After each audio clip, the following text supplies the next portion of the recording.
or one of her kids. But it was just Liddy confirming their girls' night out at Drinks Like a Fish, her brother's bar, after work. Hayley felt a lump in her throat. She was missing her kids big time.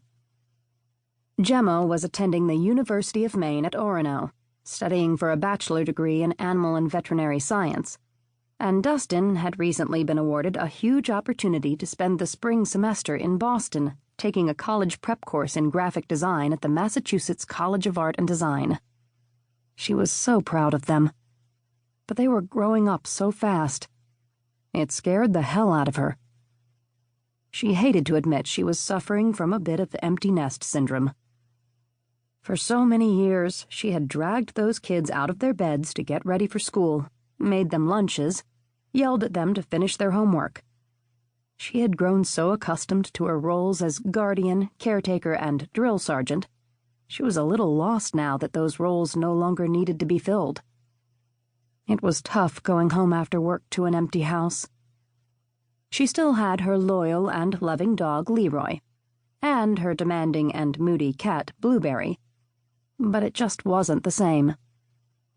Now, I interviewed Dr. Foley's parents in Oregon, and they said he had no enemies to speak of and was a dutiful son. They don't see any reason why anyone would want to hurt him. I put in some calls to Stanford and spoke to his professors, and they all said the same thing. God, Bruce was still talking. This was not new information. Bruce had presented all of this exact information at last week's staff meeting ad nauseum. But he wanted to put on a good performance for Sal and show him he was still working hard on the case. As for Sal, he wasn't even listening. He was opening his mouth as wide as he could to slide in the second half of his pastrami sandwich. Hayley returned to her own thoughts again. Aaron, the handsome local vet she had been dating for a while now. She had thought their relationship was progressing. He seemed engaged. He was certainly affectionate. But over the last month or so, he had seemed to pull away. She'd heard from him less. He'd canceled a couple of dinner dates. When she texted him or left a voicemail, he would take longer than usual to get back to her. It was starting to worry her. She had no idea where all of this was leading, or even whether this was the man she wanted to spend the rest of her life with. But she had grown so fond of him and didn't want to lose him from her life. "Excuse me, Hayley. Did you hear me?" Hayley snapped to attention. "I'm sorry, what?"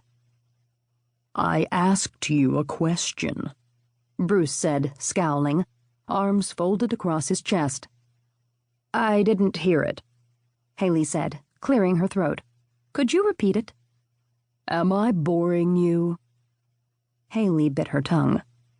"Don't answer that. Don't answer that." "I'm just a little distracted today, Bruce. My apologies. What was your question?" "I asked you if you had any plans to investigate the Dr. Alvin Foley story," Bruce said, eyes fixed upon her like a laser beam. "Why would I write about that? I'm the food and cocktails columnist. You're the crime reporter." "Good. I'm happy to hear you're clear on that, because my gut is telling me this is a big and complicated story, and we don't need some amateur sleuth sticking her nose into it and muddying the waters," he said smugly. Muddying the waters?